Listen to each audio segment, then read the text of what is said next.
This is an Alliance podcast.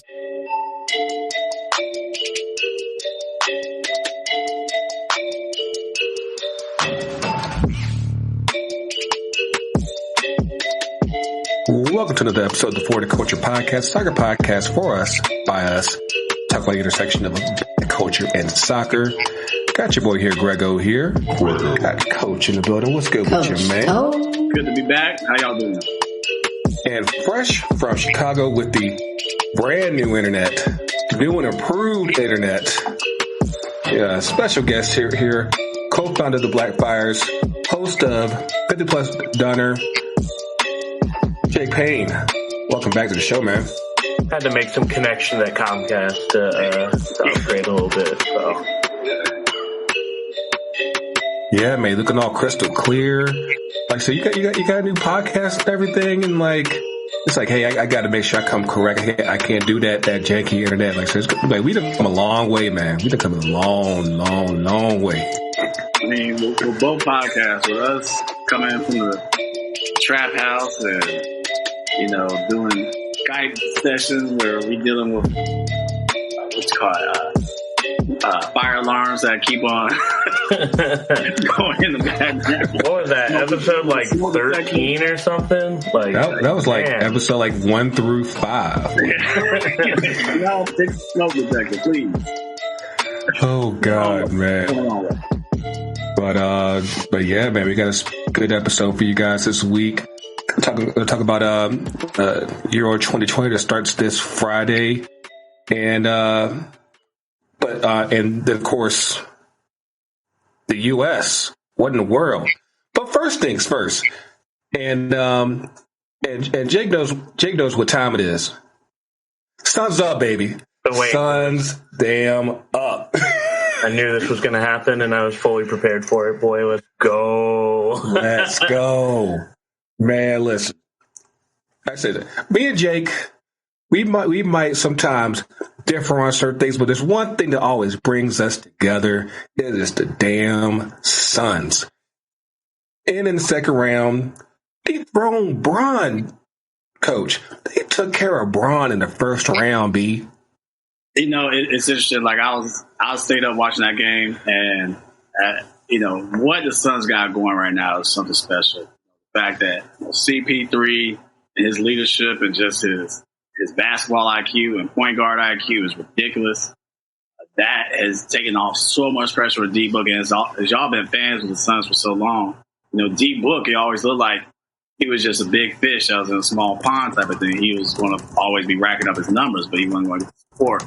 But now that you got CP3 in the mix, Aiden is starting to play like, you know, all-star, and it's looking good for him. I mean, even Chris went off, you know what I'm saying? He got his, 20-something the other night. So the Suns are scary. I mean, what they did to the Nuggets the other night, too. I mean, there's no answer for Joker. Joker is going to be Joker. I don't know about no answer, but bruh, it's gonna be tough. I mean, he going to get you 25 plus. He's going to get you a triple-double almost every time. I think the other thing is that you got to make sure that Michael Porter doesn't go off.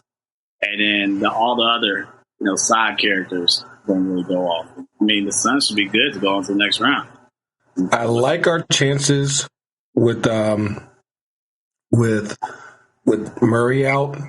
It's still tough because, you know, you still got the new MVP, Jokic. Like, it's still a solid squad, and the fact that you had Porter, you know, just pretty much waiting in the wings with Murray out, that's a deep ass squad. So it's like, yeah, man. Like, I'm liking our chances, and then, you know, but I do need to at least pour a little bit of this Stella out for our man LeBron, because like this ain't his normal scene. You know, going out in the first round, like he's the first time he's ever done this, man. But for my guy in Chicago, Jake, like how has this been? Like, of course, for those of y'all who actually don't know, my actual blood cousin is the head coach of the Suns, Monty Williams.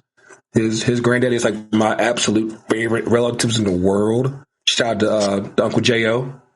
But, like, how have you been reveling in this moment, Jake. Well, even just looking at Braun, not wonder what game that is. He's not smiling as much as Game 3. But all shade aside, man, like you were saying before, Tony, like when the Suns were like the 7 seconds or less, I was like in middle school, like beginning of high school. So like I went all of college, most of like just being an adult, watching Marquise Chris and like Mira Teletovic and who else? Like Isaiah Khan. Oh wow! yeah, Alex Len. Like, watching this is just surreal. And like, if they don't make it to the finals or whatever, I'll be upset. But like, just the fact that like this is happening and they look so good, man. It's just it's surreal. But you and I talked like last year, like after they didn't make the playoffs from the bubble.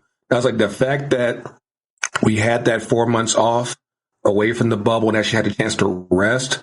I was like, yo, like we should be solid. That was even before we added CP3. I was like, we should be good because like you take that momentum and carry it into the next season and we're going to be fresh. I was like, oh, this should be good. This should be really, really, really good. And hey, well, I ain't gonna say I keep tooting my horn these past few weeks, but I'm gonna keep on toot. But speaking of which, you talk about the rest aspect, and I don't know if y'all saw LeBron's tweet today, or his IG message, I should say, where he had a Gladiator reference. And yeah, he basically had a Gladiator reference and talking about like, y'all can revel in his loss right now, but he's basically gearing up for next season, and I think that's what basically he's alluding like he's going to have all this rest time. While he should, but the person who needs it is AD. Hey, and we know AD is a walking injury. So and it just sucks because I mean AD could easily be a top 3 player in the league.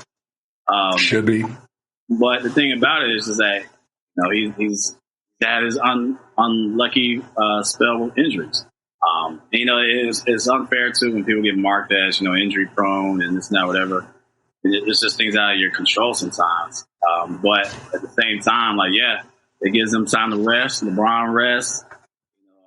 We'll see what moves they make with all the if Schroeder stays, if Kuzma stays, and all that. I mean, Kuzma gotta go. They all gotta go, man. They're playing extra sorry. It's going to be interesting what moves they make this summer. But with that being said, it's hard to count LeBron out going into next season if everything goes well as far as recovery. Well, I'm glad we could help him out. But of course, I would be remiss if we at least look back here at home because I was waiting. It's been a playoff for the light skins, man. Like y'all been showing out so far, man. Like because Trey been doing his thing right on time. Wait, what is this I'm drinking right now? That lemon pepper wet. Atlanta influences everything. Atlanta influences everything, man. Did you see what we did in the first round? Now what we doing in the second round? Now, although technically right now we losing the second game. I was gonna say, but hey, it's close now. It's close now. I don't know about close, bro. It's not close anymore now. But I just wish it was like down by 5. Like I don't know what happened. It's spread again. I mean, it's close in the sense that like it's smaller than 30, but you know what? We can play just like the New York series. We stole that one home game, which we needed to do. Come back home to the A, do those 2 wins there, and then we go back up to Philly again, close it out. Hey, it's possible. It's possible. I mean, I think that with Embiid healthy, it's going to be tougher than what we planned. But hey, it could happen, man. It could. Phoenix, Atlanta finals is still on the table. It is still on the table. The odds makers would hate that, but yeah, Adam Silver is not enjoying that one.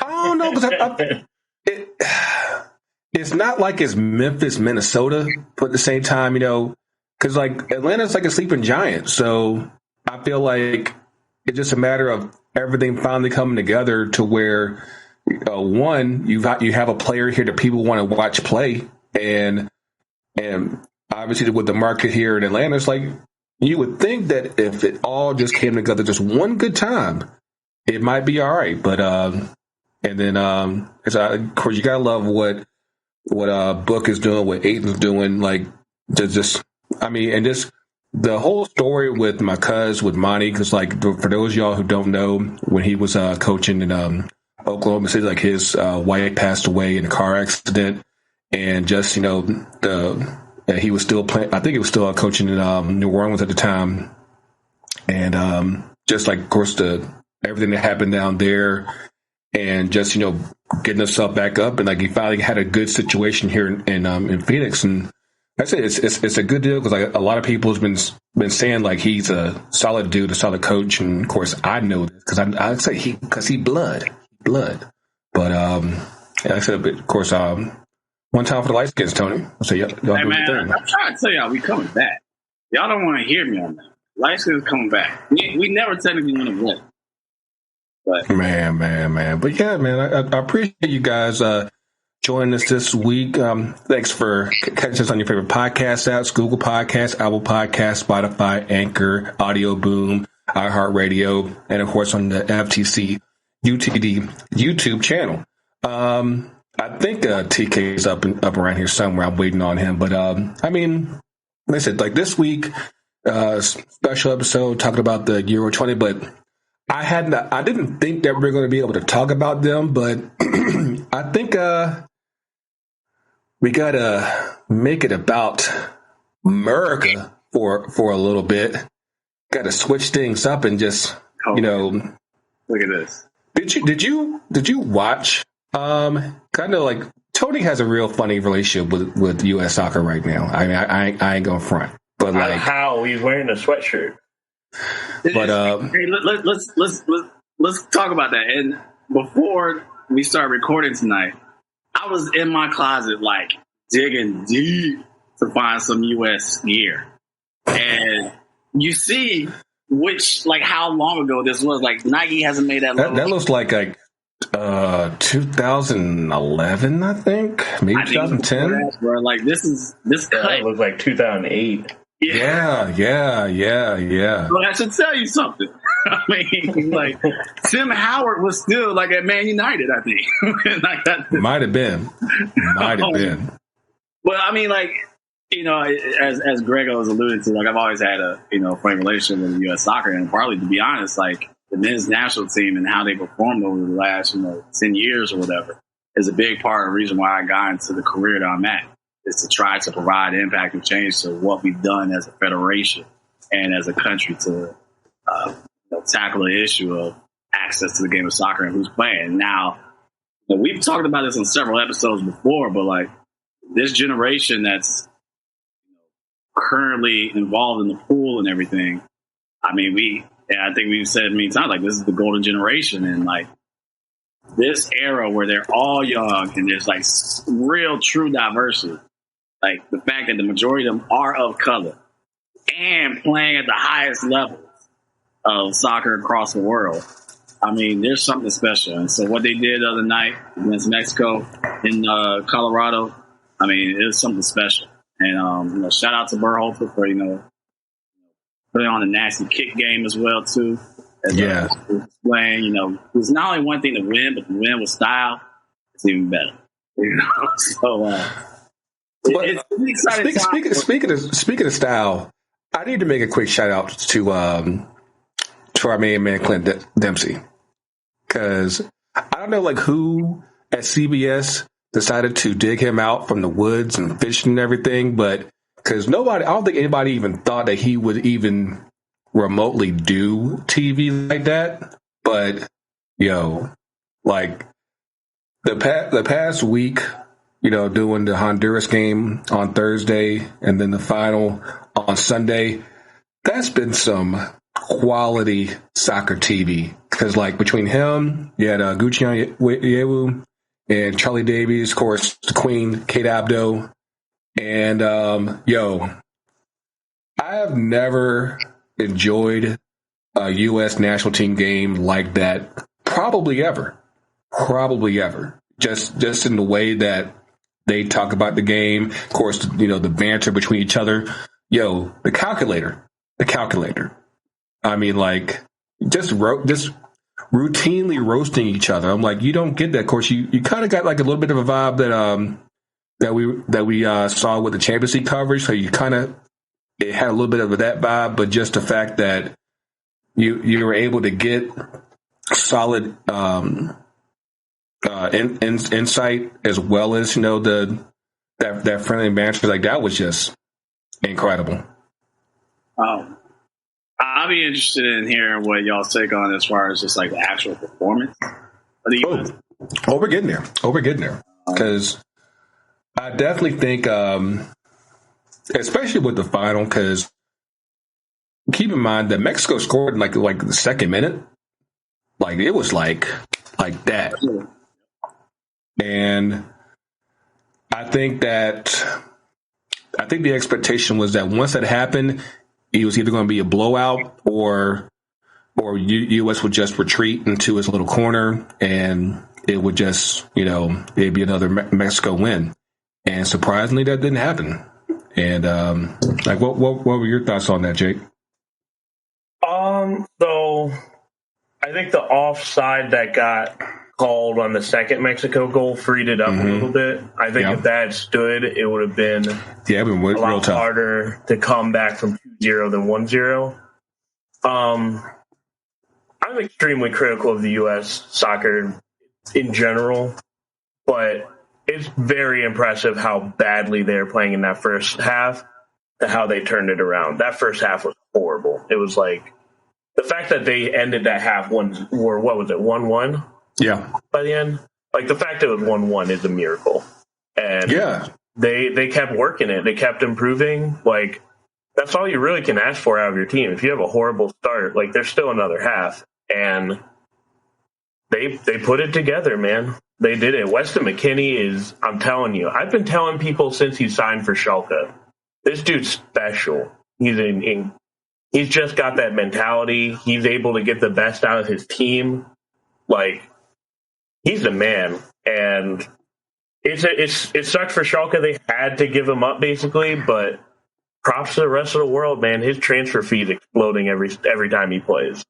And that's the wild thing about it is because just given the amount of progression that he's had in the past year since going over to Juventus and having a very solid season with them, and then progressing that over to whenever he has played with the U.S., like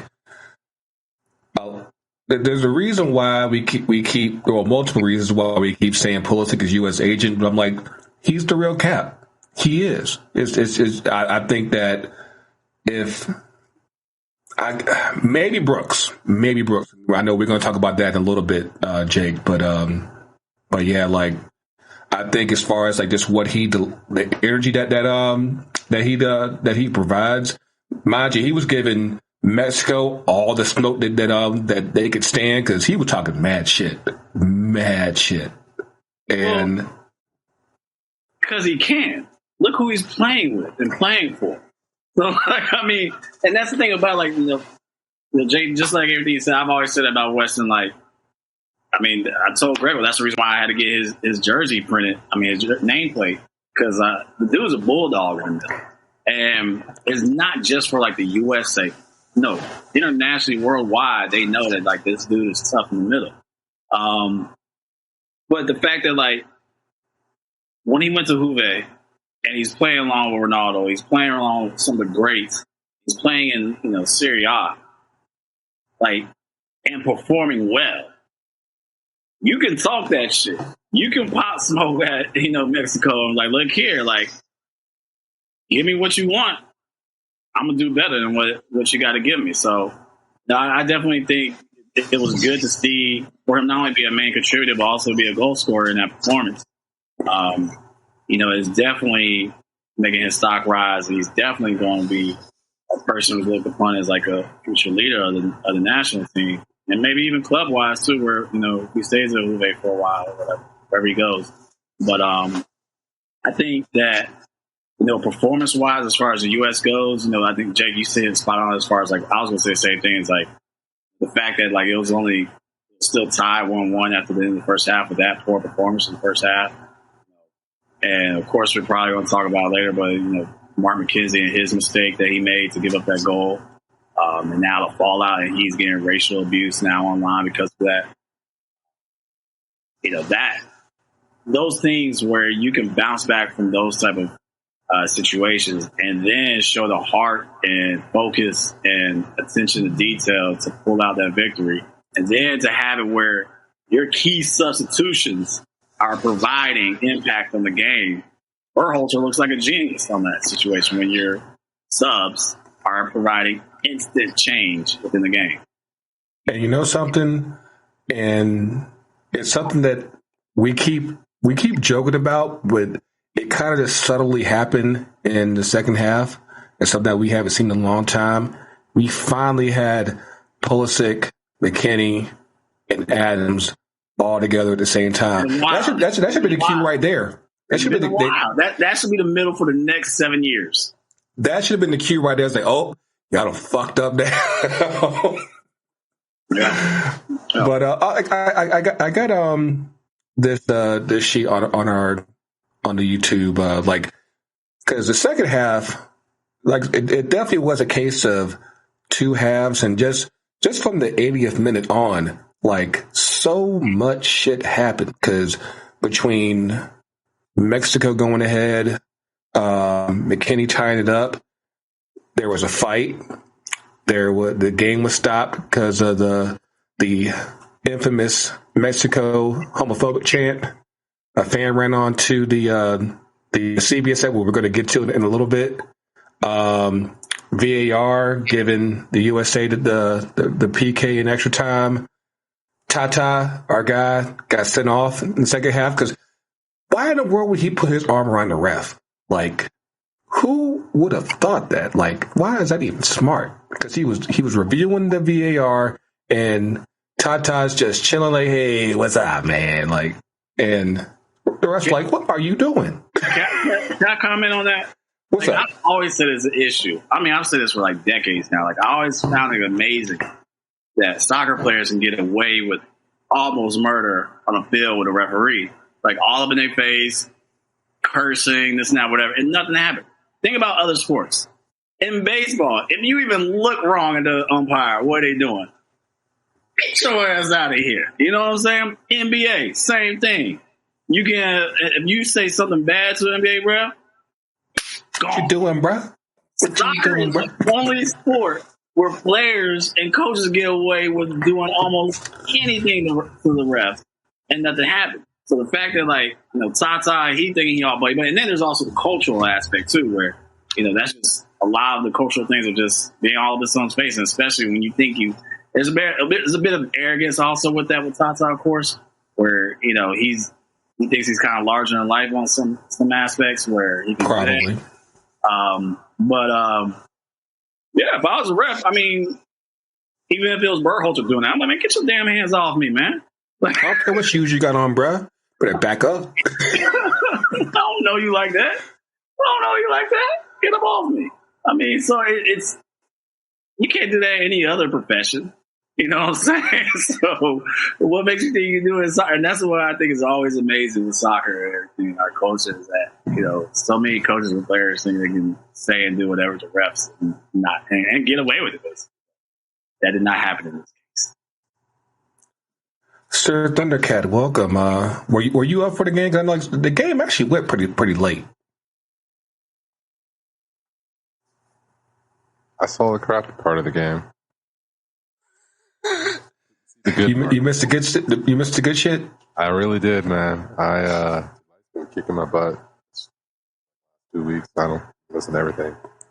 I sat right here in this chair and I watched the first half, and that was about as far as I got into it. I can't even remember how it happened.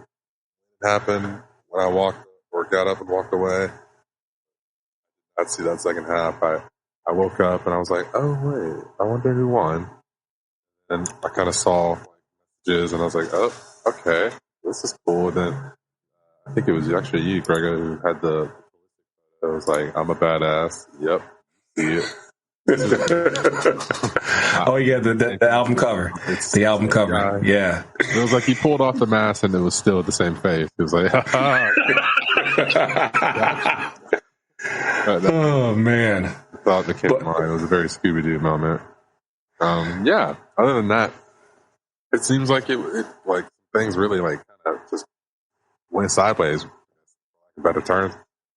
The chaos, maybe with the it broke down. I guess we'll talk about it in a second. But I came behind the TV stand, CBS, and then I saw getting pelted with drinks, things of that nature, coming from the projectiles. Hey, if you see this picture, like that's a full cup. That's a full cup getting thrown. Somebody was like, "I'm holding on. I'm holding." And it was in Colorado. I bet you that shit wasn't cheap either. So like that's probably like a $16 drink right there. It might have been infused with some goodies. Yeah. After the Clint Dempsey thing, I think everyone's on that train.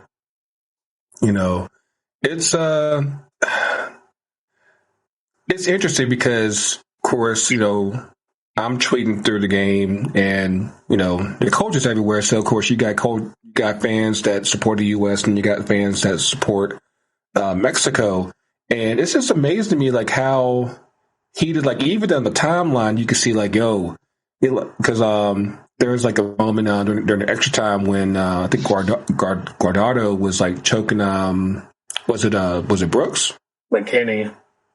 And I'm like, like there's just no card. That's just how we do it. And I'm like, I get it. It's a rivalry game. I'm like, I would think that would be a card, but of course, depending on like how if the referee so-called misses it, it's like you just keep on rolling. And then you see when the U.S. scores and does their thing, like, or even just gets near the touch line, it's like, oh, we gotta go ahead and throw some beer, or throw yellow-like substances in cups, and it's wild. What's up with fans nowadays? Like ever since we, this post, yeah. Like as soon as fans are back in the place now, damn fool. Basketball, you got people spitting, throwing stuff, running the courts and stuff like that. Yeah, now. we were talking about that last week. It's like people just like you already have that kind of reputation as far as, especially when it comes to USA and Mexico. But yeah, like it's just definitely since everybody's been able to come back to games, like it's like everything's just ramped up way more than even before. Because like everyone's just all the way gassed up to get back and watch games, and they can just act a whole damn fool. And then they try to justify it. And like, oh, like this ain't right. Maybe this is one of the side effects of COVID. Worse people's decision skills when they had games. I don't know. Maybe that's what. People forgot how to act. That's basically it. I swear, like it's just the wildest thing, like how people like people been shut in for so long, and they want to act out, and it's just you have to understand that there's some shit that you just can't do. Just in general, you definitely shouldn't be doing that shit towards players, because you don't know these people in real life. You don't know how much they might be about that life. You don't know how many Westbrooks there are out there. that's ready to buck. And good analogy for the NBA. And I would say it would behoove a lot of fans to keep your drink, toss your shit amongst your brethren and sisterin, and keep it there. Because the moment it gets on the pitch and on the courts and everything, some smoke might occur that you weren't ready for. But yeah, like looks like Atlanta's done for the night.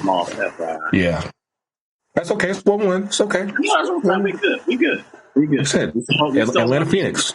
That's the goal. That's the goal. I don't see Atlanta getting past Brooklyn. Sorry. I'm Atlanta till I die, but Brooklyn just scores 200 points a game, man. With Harden or without, it don't matter. They getting 200 on the board. Oh man! It's final apparel. That's all we care about, right? Right. But let me ask y'all this. Because like we've been talking about, the U.S. hasn't had any games to really play for up until now. Like, do you think that this win comes at a good time for building up some momentum and going into the summer and Gold Cup and then World Cup qualifications and everything?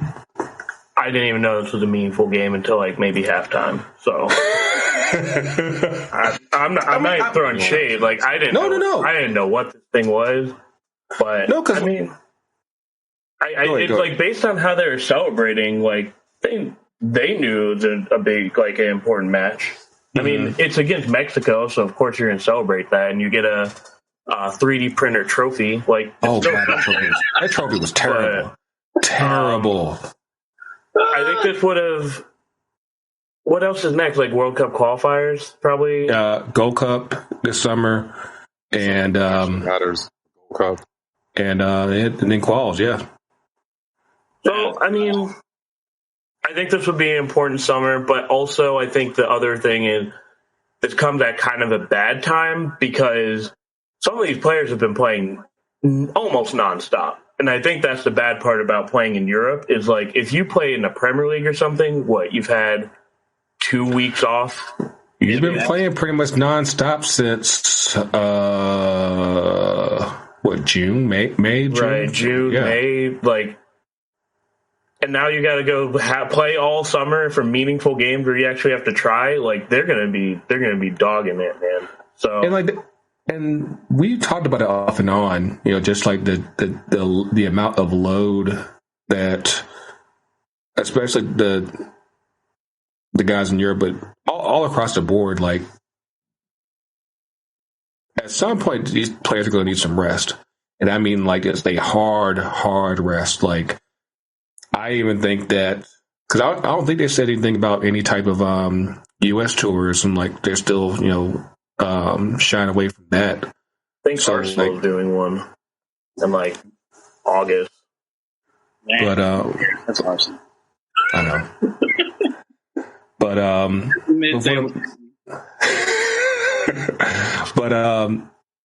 for the most part, you have players that badly need rest and really don't have a lot of time to just cool their bodies down because you're going to get a normal season next year, but then I think next summer is going to be interesting because the World Cup isn't until November next year. So I think that for a lot of players, they're going to be like, don't call me for nothing. Don't call me for shit.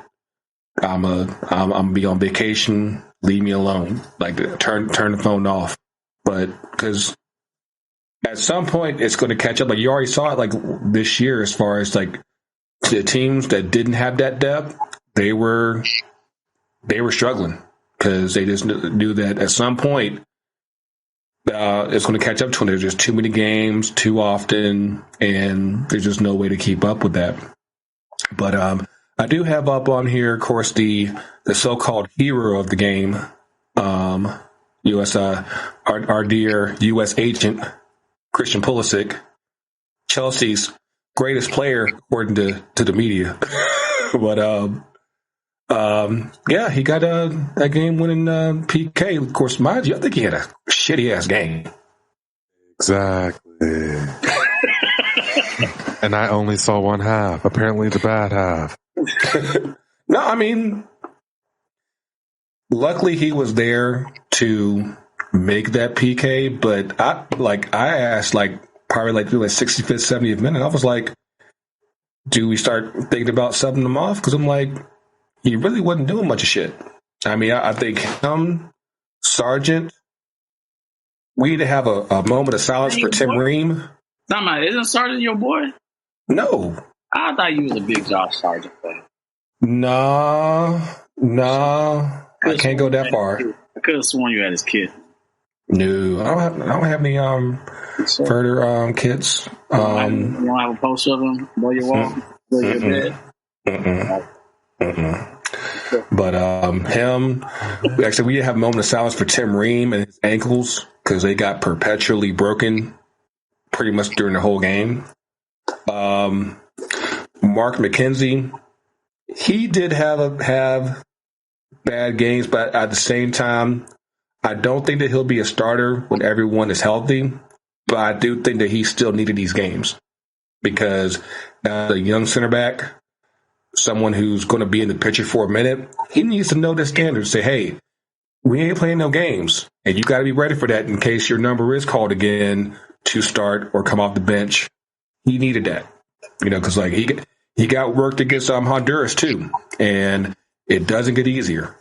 So, granted, it does not warrant fucking the racist attacks, but this is a lesson that he needed to learn because it doesn't get easier. So, do we know how long that counter lasted? A day. I mean, depending on how you view the beer tossing at the game, a day.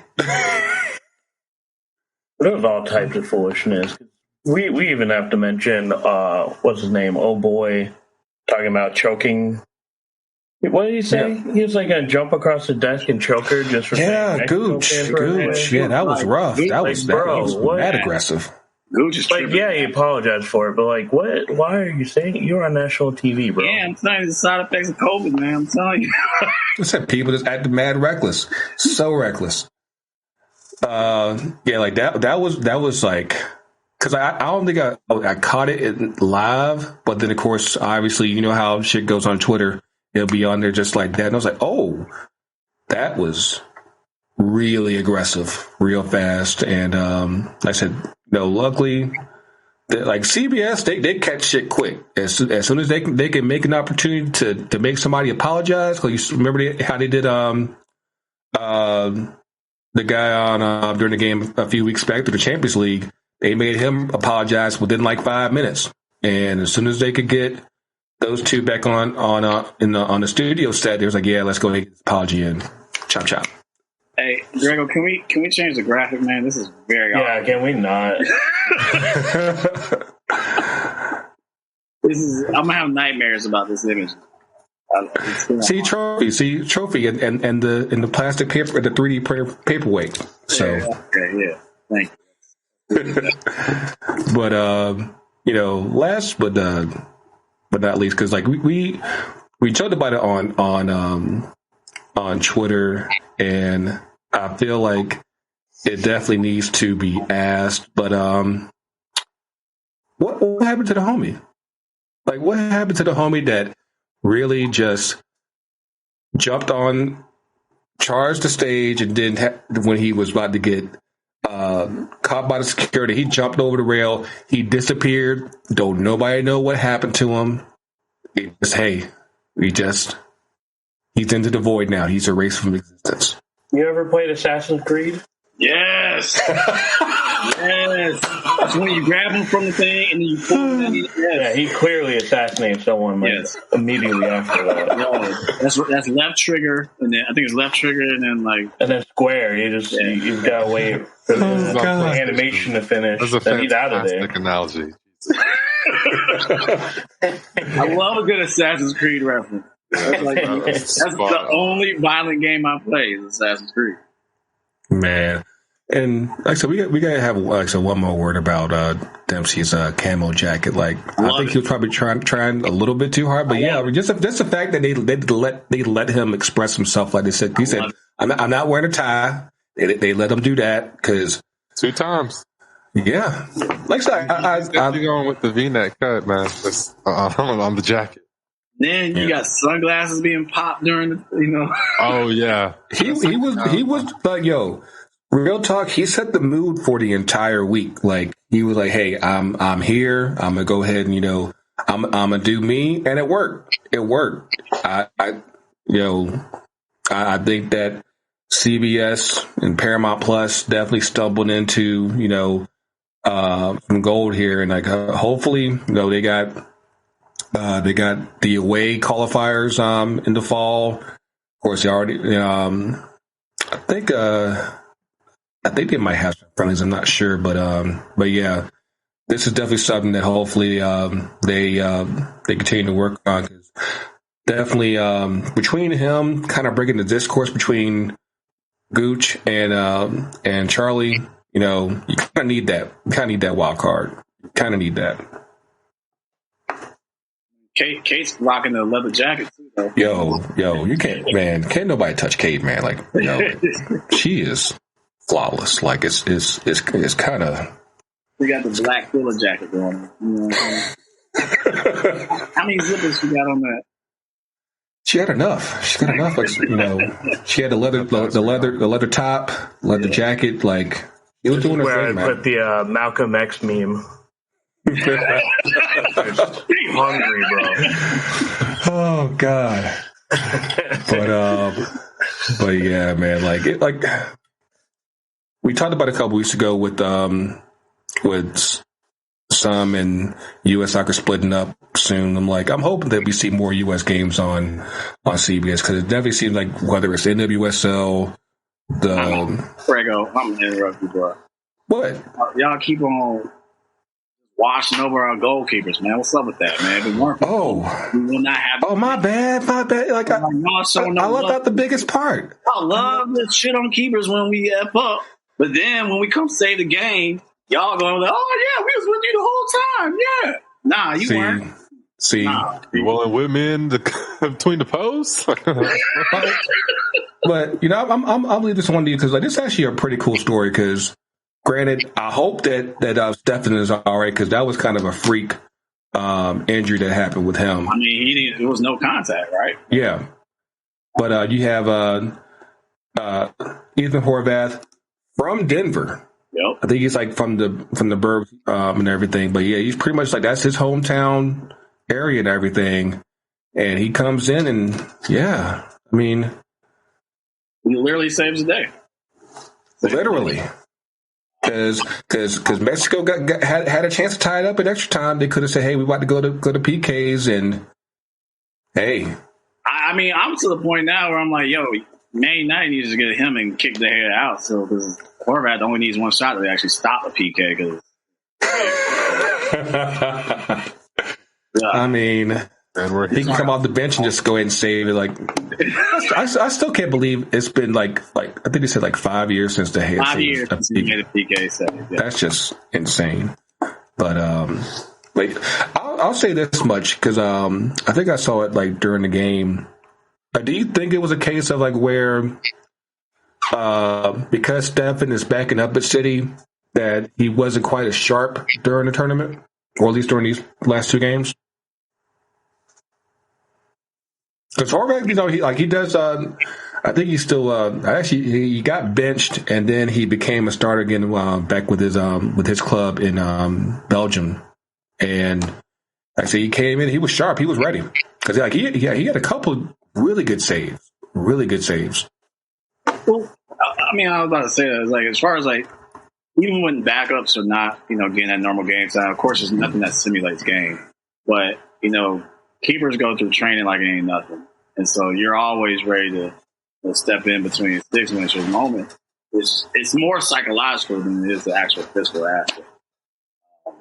With that being said, like, I mean, with all the training he's been doing at City, behind us, I mean, like, he's definitely getting his reps.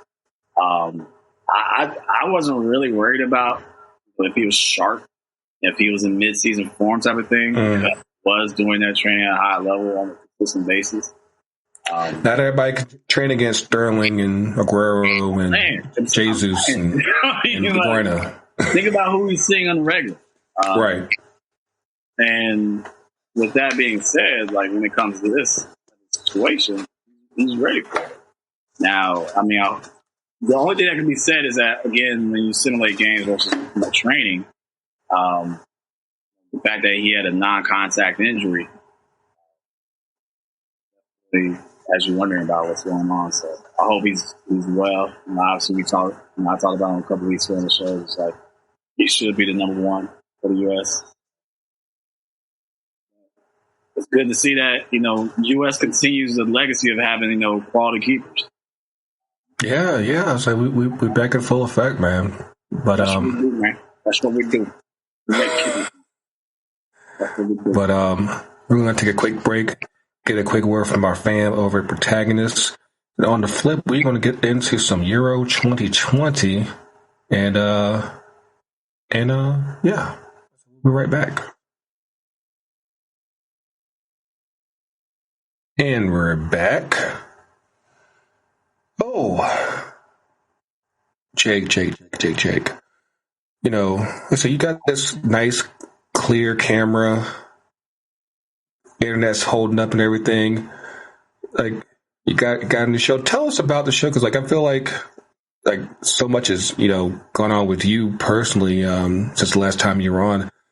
Tell us about 50 Plus and you know what you cover on. German soccer as a whole, and like German culture and stuff like that, because really one of the big reasons about the show is the league doesn't know how to tell some of these things. Like, they're really just focused on, I'm sure you all can see, just Bayern and Dortmund. But the league's just more than that, and it's like very frustrating to see that it not be treated like that. So the show covers men's first division mostly, but also like the women's league there too. Second league, trying to add that in, but there's only so much time in a day. So just stuff like that, and trying to make it like fun for people. I know sometimes when you're hearing about a league you don't care about, be a little boring to just constantly go over players. So I don't think it's a case of like just being boring. It's like the luxury I think that we especially have nowadays with Paramount Plus and ESPN Plus and whatever's still on Fox and everything, and in NBC with the Premier League. Like, there's so much that we have available to us. It's like at what point do you be like, okay, it's just too much? Like, you know, I'm trying to keep up with everything, and then it's like, okay, I gotta cut something out because Tony said this like months ago. To reconsolidate it back, we had this actually when it was Fox Soccer back in the day. Like, everything was sort of consolidated, and I'm sure that wasn't great for the TV side and all that. But we're at a pivot point now where, like you just mentioned, there's a lot of options. Boo, you didn't even mention that. It's like a whole play on football in itself. So the well is deep. Yeah, because like I know one thing I was always guaranteed to see on Saturdays is Jake talking about how there's only like 1-2 Bundesliga game on ESPN Plus. It's like, yo, like, y'all need to quit tripping and get these games on ESPN Plus. And I think at some point, I will say they're getting better at consolidating. Like, for the most part, you kind of see ESPN's getting like their collection. Paramount Plus is steady collecting leagues, and so like it's not. I don't want to say it's quite as hard as it used to be, but at the same time, like, it's easier to find more. Whether it's Scotland, whether it's Belgium, whether it's Brazil, whether it's Argentina, like for the most part, it's out there if you want to get it. It's just a matter of, do you want to pay that $6.99, that $9.99? It's like, after a while, it kind of stacks up, but at least it's out there. It's funny. I didn't get my Paramount Plus until literally Champions League. Literally, that's when I got it. But we work out some sort of barter. Barters have worked in the past. Like, I mean, Gregor and I have a good, exchange program right now going. So, Yeah, I saw. Jake and I had a pretty good one last year when before COVID got hit. So trust me, like I said, barters work. Barters work. It needs to be like, we need to make a Reddit page where people are just willing to negotiate. I got Netflix, I got Paramount. What you got? I got. Y'all putting out too many secrets right now. He was like, "What about me, man?" I'm like, "Hey, you ain't put in on this. Put in on this, man."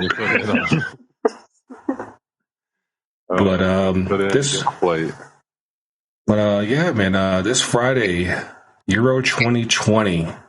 Finally, after a year delay, COVID being COVID and the world being the world, we are finally at Euros, and I'm actually excited. Like, I didn't think I would be excited for it, but I'm like, you know what? I'm ready for this because I feel like because there's been so many games that didn't matter because I didn't care about Nations League like that. But yeah, like this is good stuff, and got You got Turkey and which car starting us out. Italy. Yes. Italy, yeah. Yes. Which, low key, Italy has one of the best kits. That's because poop. No. See, I wish you had told me this because like everyone's like away kit with like the name on the front is so stupid. But like I don't know like what happened between like 2020. So let's just give everything just a generic design and like everybody be happy with that. I like the collar on Italy's. I like the collar on England's. I mean, who else has a collar? Honestly, the back of Italy's jerseys, I could frame that. That blue and gold, those two hues are perfect. It's a great combo. Perfect. Now, we got the groups up here, so let's try to go through this real quickly. We got Group A, Italy, Switzerland, Turkey, Wales. Group B, Belgium, Denmark, Finland, Russia. Group C, Netherlands, Ukraine, Austria, North Macedonia. North Macedonia, what? Where that's at? Don't sleep. Don't sleep. Group D, England, Croatia, Scotland, Czech Republic. Group E, Spain, Sweden, Poland, Slovakia. Hungary. Group F, Hungary, Portugal, France, and Jake's beloved Germany. Death. That is a group of death right there. That is death. That's all death. There's a lot of tough groups in here, actually. Yeah, that's why I'm excited. Like Spain, Sweden, Poland, and Slovakia. That's not. I mean, those are just easy. like gritty matches, but I think we have a clear winner with Spain, or like we should. It could be one of those years, but we should. Well, they just lost Busquets to COVID, so I don't know that's pretty much like their anchor. No, they're fine. It's Spain, dude. Like they got depth. Diaz is the number one guy. He's Spanish, right? But do they though? I feel like, especially since Barcelona had an off year, there's no Real players at all on Spain. There's more players with Real elsewhere than the country that they play in. And I think the team that had more players than Madrid. France, Germany, like you can kind of go down the list. It was a funny stat, like West Ham had more internationals, some shit like that. Wow. So who are the ones you think that are like, I guess your top in the final? Who are your dark horses that were Cinderellas? Is there any Icelands to get to the final? Not the final. Yeah, I don't know about the final, but I think people are going to sleep on Turkey. Do we have a bracket for this? Turkey's always a threat. Turkey's always been a threat. It's just like, I feel like, especially with 13 years ago, it was Spain that was the one that couldn't get over the hump. Then it was Portugal, and then they won the last Euros. I feel like Turkey is probably that in that next group. It's like, okay, you have solid teams. Can you ever get over that hump? And I'm not sure if it's going to be this year, but they're always tough. They're always tough. Okay, nobody wants to agree. That's fine. Nobody's going to tell you that because people are sleeping on Turkey. I'm telling you. I don't think they're going to get bowled over like people are thinking. I mean, you have a pretty relatively tough group because like Switzerland's nothing to sleep on either. Of course, Italy when they were in. And Wales, they had a pretty solid run back in 2016. Of course, is Giggsy managing? Because I feel like he keeps getting in trouble. He's trying to stay out of jail. All right. Dude, Giggs is just like, he wild. He was wilding before COVID. I mean, like, I did not realize he was living on the edge like that. Like foul. Giggsy is a little foul. I hate to say that about it. But yeah, I would say out of that group, I'm looking at Italy and props. Yeah. Italy and Turkey making out of that group. I would say the same. What's up, y'all? I say Italy and Swiss. I'm feeling Swiss too, I gotta say. Okay. I mean, like, I feel like Italy can even draw up a blank. You know what I'm saying? Like, it's not impossible. It's not impossible. Honestly, this could really, like, let's do reverse or inverse. So actually, I'm going to go and do that. So instead of going Italy, Switzerland, I'm going Turkey and Switzerland. Turkey and Swiss. Mm-hmm. Turkey and Swiss, get the bread, and there you go, baby. That is a good sandwich combo. Oh, actually, yeah, I'm taking Switzerland and Turkey now that I see go in there. Yeah, okay. Swiss. I mean, I saw them play. What was that friendly they played last week? No, who did they play? The Swiss played. I saw them play against, who was it? But they actually look solid. Of course, you know, you got the Man U killer Shaqiri. on. Yeah, Shaqiri. Yeah, but he needs to step it up. I mean, they beat us last week. A lot of game time. They played against us. That's probably it. So here are the people to watch out for. I just know from Bundesliga. Kevin Mbabu.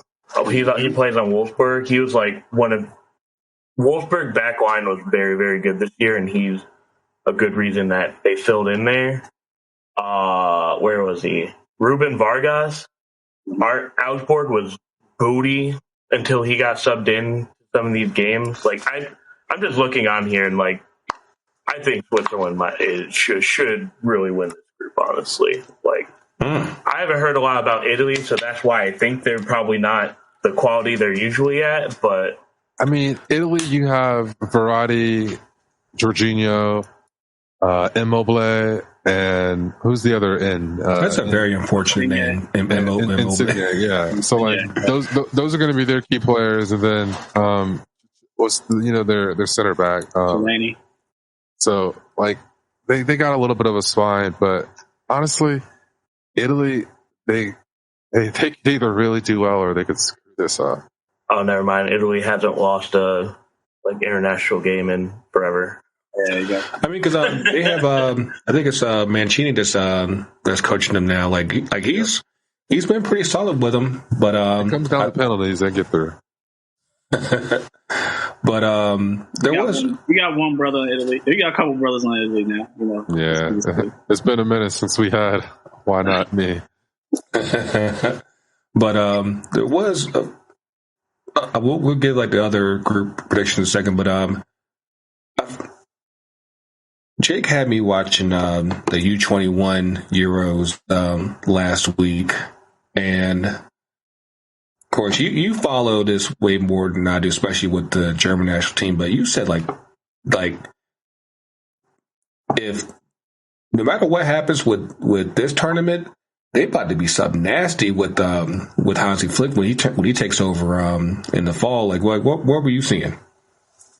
Well, so the whole media fiasco with that is like on paper, a lot of these it's very top heavy. Like they have like Florian Wirtz who plays for Leverkusen. He's like 17 or something. He's going to be incredible. They have a lot of good players, but they also got there with a lot of average players. But this is also why when the national team coach spot opened up, Stefan Kuntz, who is the U21 coach, he's constantly making just like players just like either believe in themselves or see their potential or just know how to work with it. And now they're going to go up to another coach who knows how to do that. Like there's people leaving, of course, like Boateng, and Müller is going to be gone pretty soon. Neuer, this is probably his last international tournament.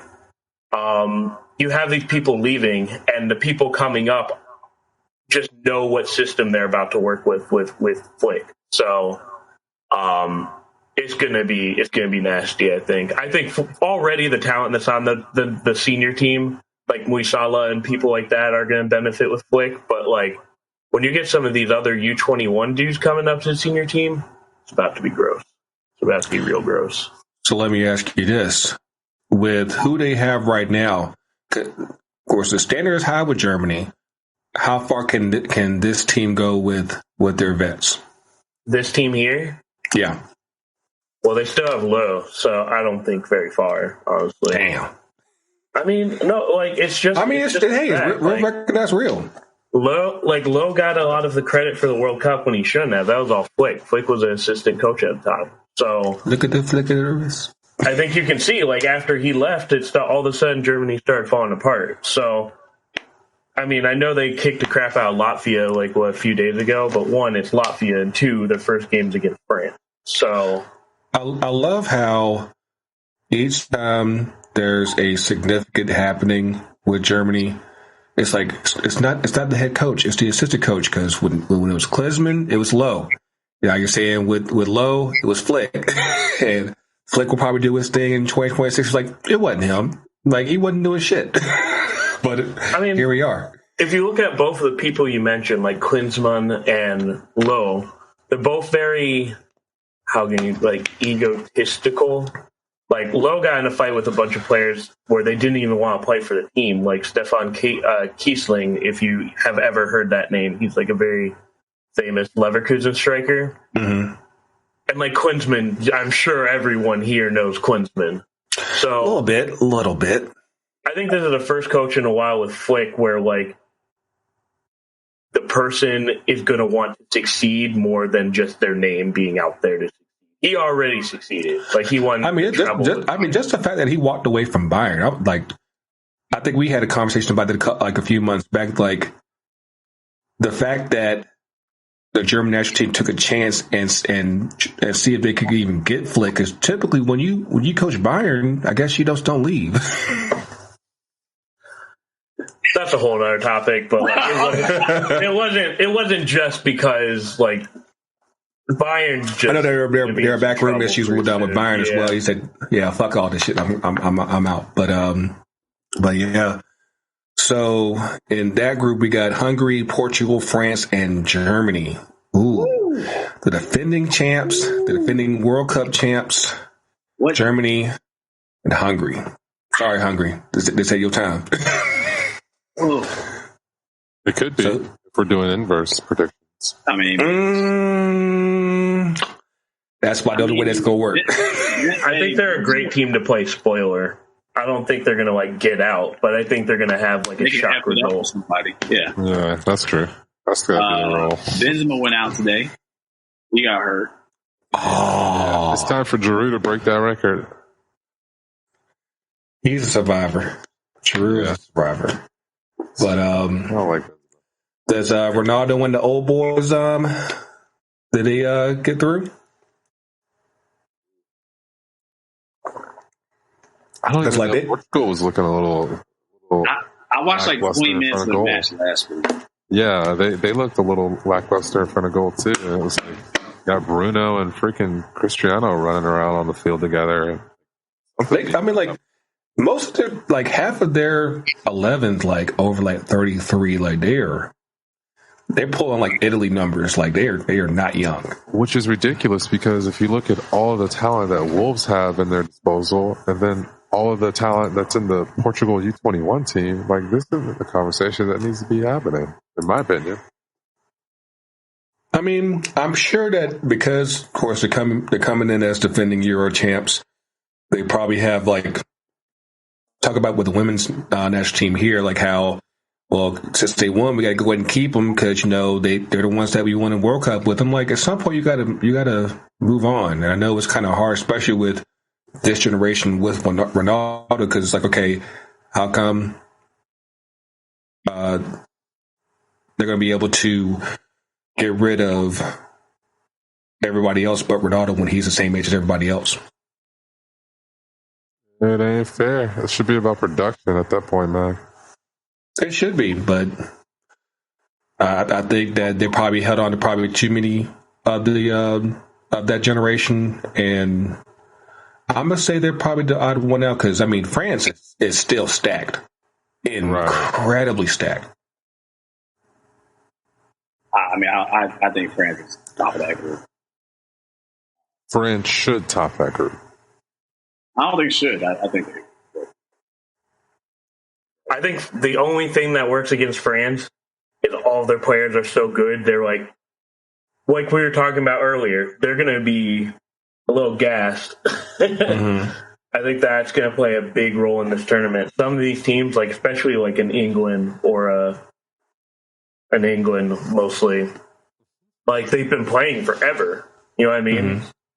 And you're going to be in another tournament where it starts in a few weeks. Like some of these players really haven't got any rest. I think that's the only thing that bites against like France, and I'm not sure who's on Portugal national team like club wise, but that's really I think the only thing that like I'm like, oh, France might struggle against that. I think what also is what's even of a bigger impact as far as drive them to get over that hump, at least get a team chemistry, a locker room thing going on, is the fact that like they can do, especially when they had a World Cup and the Euro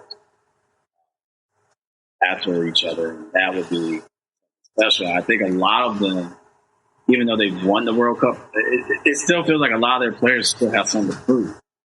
Like, example, Pogba still feels like he has something to prove, you know? Mm-hmm. Especially because of club.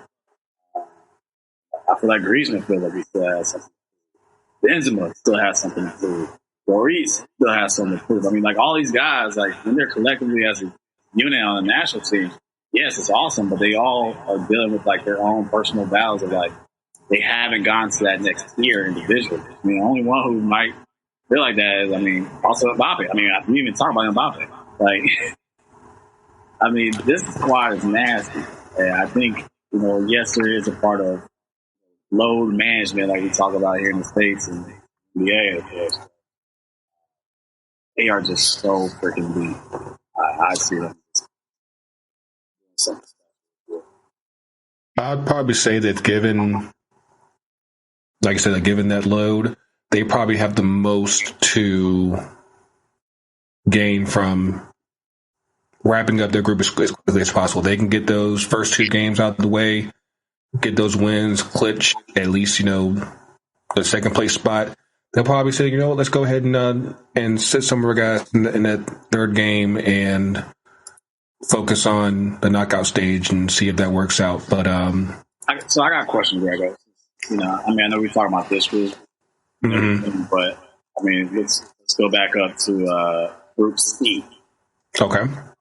Also, real quick, France's last game is Portugal, so I don't think they're going to be able to do that. No, yeah, we need the bracket, honestly, to really make a more thoroughly educated guess. I tried to find, I couldn't do it. Like I said, intern, contact at FTCUTD.com. We need the legwork. But the fact that you got your Dutch kid on, man, what's your opinion about the Dutch? Well, first of all, I'm not going to make this a down, but there was an article on the Athletic earlier this week on the board. I honestly feel like should they not make it out the group, his coaching career is all but over. Because you basically going from winning 4 trophies or league trophies at Ajax, then enter that blew up in his face. Crystal Palace, that really blew up in his face. Came here, had a little bit of success here in Atlanta, but still, for the most part, the ending was very unceremonious, and he was out. And then he privileged his way into the national team job in Holland. Failed up. Yeah. Well, the thing is, too, once the rug got pulled up, all the shit talking and just very negative comments that he had about his own squad players was like he doesn't go out with class. Any favors. Yeah, exactly. Zero. Yeah, like that was one of the things that after reading that article, it's like, and like you can kind of see it in his faces, like he is like so intense and so focused, and it's almost like it feels like there's just so little flexibility that, like I said, like he's in the right place to succeed, but I just don't see it happening. I feel like it's kind of like how we talked about all the time with Mourinho. Like after a certain point, it's like you're damaged goods, and it's like you gotta figure out some type of way to kind of either get away and refresh and recharge, or you could be done. And I think that obviously when it comes to his case, being an Ajax guy, obviously being from the Netherlands, there's no bigger job there than the national team job. So if that doesn't work out, it's not like he's going to go Eagles and just sit idly by there. Like it's pretty much going to be done if he can't get at least like a semifinal run, because I think the talent is there. Like even though they won't have Van Dijk there, like it's a pretty solid squad, which kind of makes things all the more frustrating that they've been so average since he's come on board. But I think that it won't be an easy ride for them. I think that Ukraine is actually pretty decent from what I recall. They're pretty decent. They've been all right during qualifications. Austria, I'll go and say Austria wins that group, and it'll be between either Ukraine and Netherlands for second. Yeah, Ukraine got Zinchenko. Yeah. This is where I take my hot take. I think North Macedonia gets out. I'm telling you, man. You hear it here first, folks. You heard it here first. I'm telling you. Predictions is Frank de Boer loses his job at the. Oh yeah, I think even if 2 weeks, I think that he's probably out, barring a semifinal run. This is Ukraine and Austria. North Macedonia is going to ruin Frank de Boer's. That will be the final stake. Oh, he loses more. Yeah, they're going to lose to North Macedonia. That's also conveniently their. We'll be back. We'll be back, folks. That's their last game too, so it's kind of begging for it. Not going to have it. Exactly. Not going to have it. It's going to be upsetting for him because he's got a decent transfer to Barca, and he's going to want to show his stuff to the world. But I hate it for him. And actually kind of balling this year. Yeah, I mean, even despite having he had the knee injury last year or year before that, yeah. And he's bounced back, and he's been top form, and the fact that he's gotten back to the point where those elite clubs are looking at him again, that says a lot about where he's grown his game. But it's probably a case of where right place, wrong time, because you got the wrong coach, and it's going to end up jacking everybody up. But locker room. That's just locker. But so they have Krul in goal, Schettelberg in goal, and Bizot in goal. Some guy I never heard of, basically. Ryan Babel's still involved with it. I want Babel. They called up Patrick Vanel, so that's cool. But Stefan de Vrij, I mean, this team could be good. It could. They have, honestly, I don't think they have the depth. If I'm looking at this roster, I truly don't believe they have the depth.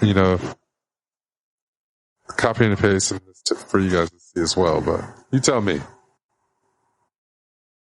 All I'm going to say is North Macedonia is second in their World Cup group that has Germany in it. So they've been tested. I don't think it's sleepy time for. I'm gonna do a FIFA simulation of this. Let's see what. Well, bro, is North Man, I remember back in the day when I used to use that logic. Hey, we'll be right back. We're gonna go play 2-minute halves. Oh man, it's and people would swear by it, like, hey, Stu Holden can play center mid. It's no problem. I'm like, how? He can't stay healthy. It's not possible. But let's see here. Guess we got to go ahead and cover the ill-fated Englards, Group D. That's a tough squad. That's a tough Group 2. England, Croatia, Scotland, Czech Republic. It's just a bunch of bogey matches. But to be fair, if England can get through this group convincingly, they're ready to win this tournament.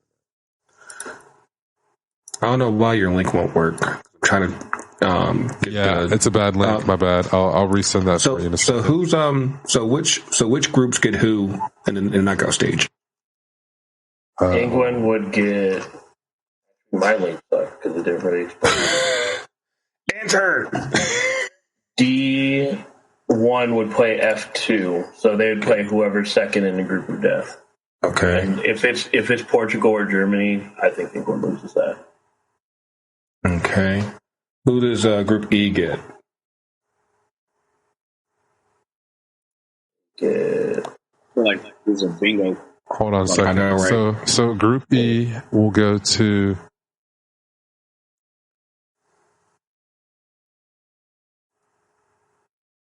I forgot they're doing this now. The top play two round groups. D. Yeah, so top 2 from F, top 2 from E, top 2 from D. Is this the word they're like that? The third place, like the top? Yeah, third the top place? 4 third place team. So wow, there's hope for Germany after all.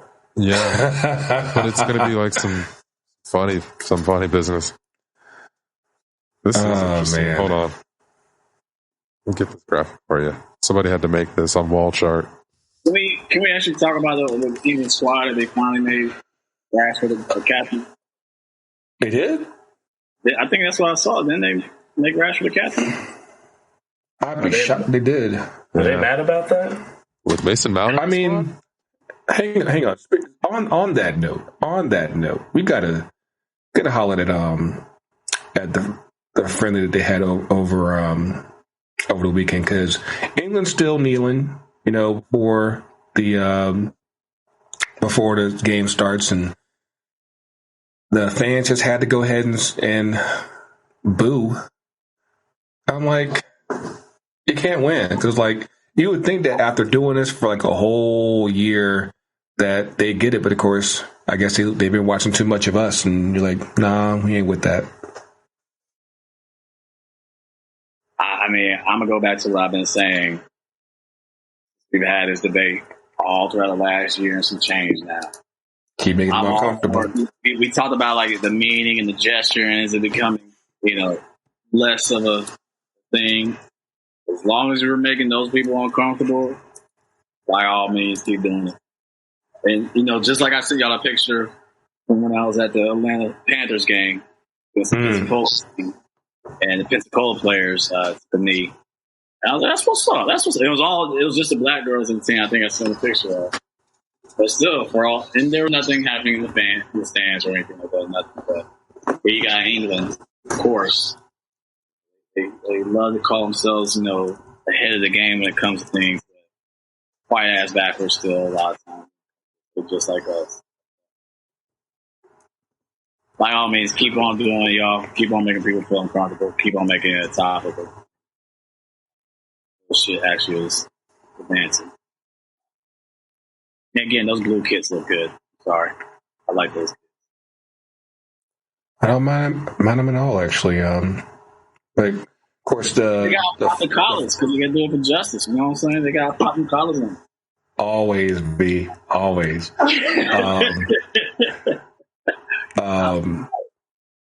But I was about to say, I'm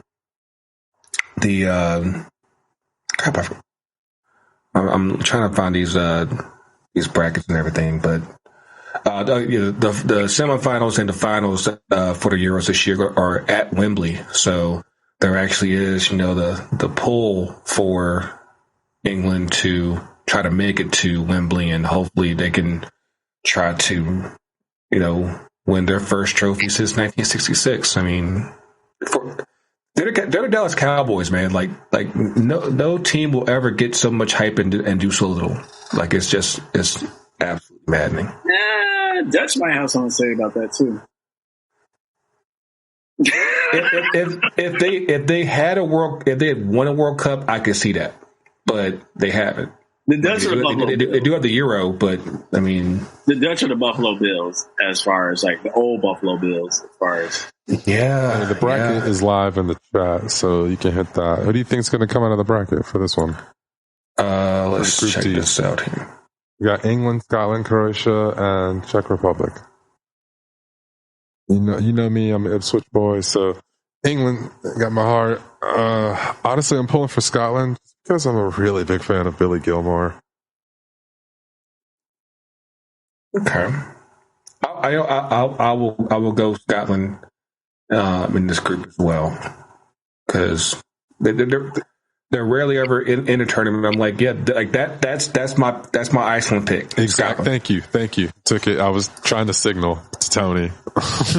Oh, my bad. I was looking at the site, man. I apologize. Oh, no. Do your thing. Drink your drink. Drink your drink. But yeah, that'll be my wild card, my bogey. Although Croatia, it'll be good to see Croatia play, at least for me. And I think Czech Republic, this is probably going to be the best group, in my opinion, outside of Group F, the group of death. Yeah, I think this group is very solid, and I think that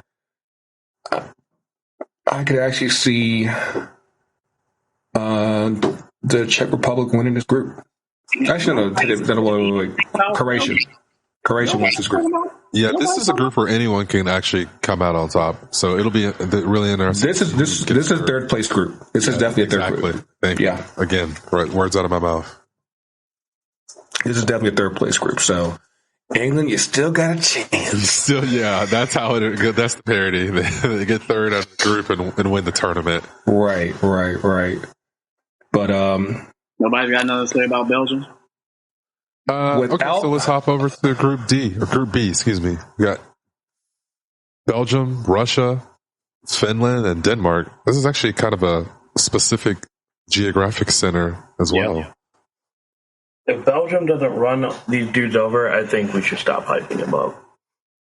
They get hyped up. They get to go back to being a dark horse. Yeah, they get hyped up every tournament, and if they don't win this, they're in that group that we were talking about earlier. Now that Spain and Portugal done their thing, they're in that group and say, okay, when are they going to finally put it all together? And I think that this is probably now or never for that team, because you got De Bruyne. I think he's going to miss probably the group stage. Yep, I agree. And because I didn't realize Rudiger he got a whole orbital bone broke with that collision, so he's definitely going to be out for the group stage.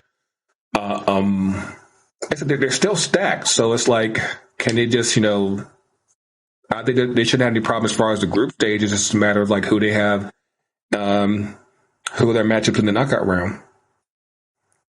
I mean, you got Michy Batshuayi, Christian Benteke, Jeremy Doku, Eden Hazard, Lukaku, the Italian slayer, Trossard from Brighton, and Dries Mertens from Napoli. So their front line is pretty exquisite, and I'm gonna go immediately to the back with Matt Sells, which Jake probably speak upon.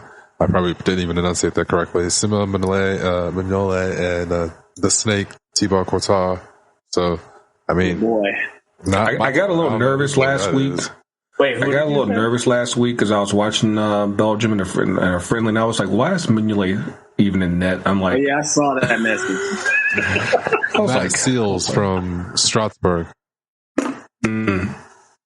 Is their third choice. But roster's up. There you go.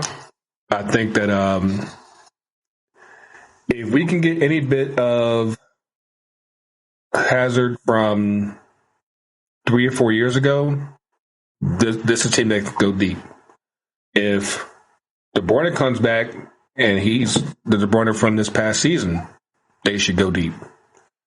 If everything just lines up, this team can go deep. This team should go deep, but they should be semis automatic. But the way the bracket actually works out, they'll have to play. They'll have to play a third place team, and then they would play the winner of Group A versus the second place of Group C. So I think, you're kind of right. They can go. Yeah, they should be automatic semis for sure. Hang on. I mean, well, even looking at the way the bracket breaks down, it's heavily favored on that left side or Group A, B, C in terms of that. So Belgium could essentially walk to the final. Who's Belgium's coach? Roberto. No, Roberto. Martinez. Yeah. And Thierry's back on the squad. So that's right. Actually, they might have everything. They might be get that magic back together and make it all work. Okay. And they have Thorgan Hazard. Don't sleep on that kid. Don't sleep on him. Don't sleep on that kid. Brother? Yeah. But I don't want to go too late here. But out of everything that we've predicted so far for the group, like who are you thinking out of everyone? Who's your final four, and who's your winner? I asked y'all that question at the beginning. Y'all thought I was crazy. We weren't there yet. Yes, work into it a little bit. Damn. I know, right? Gotta put the lotion in first. So lead us off, Coach. Who's in the semis? Who's in the semis? I still got France. My semis. Let me look at that bracket that you put. Was actually doable.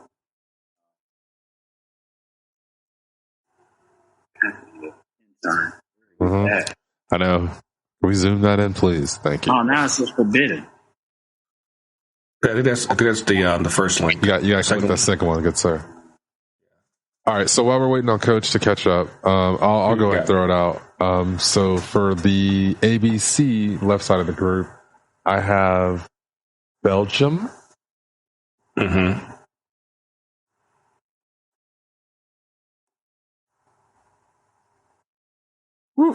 You know what? This is interesting. Netherlands is not going to get through. Yeah, this is going to be Belgium. This is actually an easy walk. It should be Belgium and Italy, but I feel like it's going to be Belgium and like Turkey or something, or maybe. No, I'm going to stick with Belgium and Italy. Okay. Yeah, even though that goes counter to my original prediction out of the group, and so that's a sensible prediction. No more the inverse. And then for the other side, let's do England. Yeah, England and France. Okay. Belgium. Turkey or Italy? Belgium, Italy, and then England, France. Okay. Jake, what you got?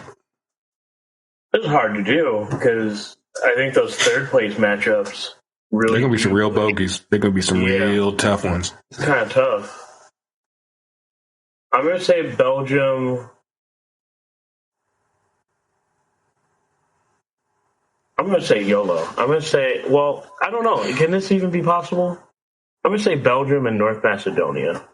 I'm going all in on North Macedonia. You need every tournament has one team where you're like, why are they here? Slide the chips up. I'm going every one of these had one team that you're like, why are they doing this? And like they just hungry. In that game where they beat Germany, they just look extra different. And I don't know, I'll be boring like England for the other half. I feel like everyone's going to pick that. So it's coming home. It's coming home. Realistically, you guys are going to get like bounced out by Scotland or something. Right. It'd be hilarious. You might be right. It might be Billy Gilmore. I'm gonna jump in here real quick. I'm gonna go Belgium and Switzerland. And I'm gonna say France and Croatia. But watch out for Spain. Croatia should be going. I got a funky feeling that they might be able to break up in here, but third place. Yeah. Also, I'm not a betting person, but the odds on North Macedonia getting there, I think I may have to do that. Ooh. Because if I am right, I need to profit. Yeah, so, exactly. 100%. Put like $1. Hey, that's how I'll see all of you on the yacht. That's how Deutsche. Let me get. I'll fill a frog. Let me get $2. I was like, I get 1,000 shares for that. $2. What you got, Coach? All right, so it's not dark horse, but it's different. I'm actually going with Russia. I was thinking about that. And because like I said, I watched them play a little bit, and I feel like they can provide some type of run, and then also their lives might be on fire. This ain't 2018, Coach.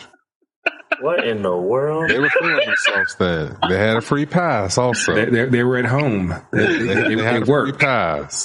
They were like, we can do this and still trip.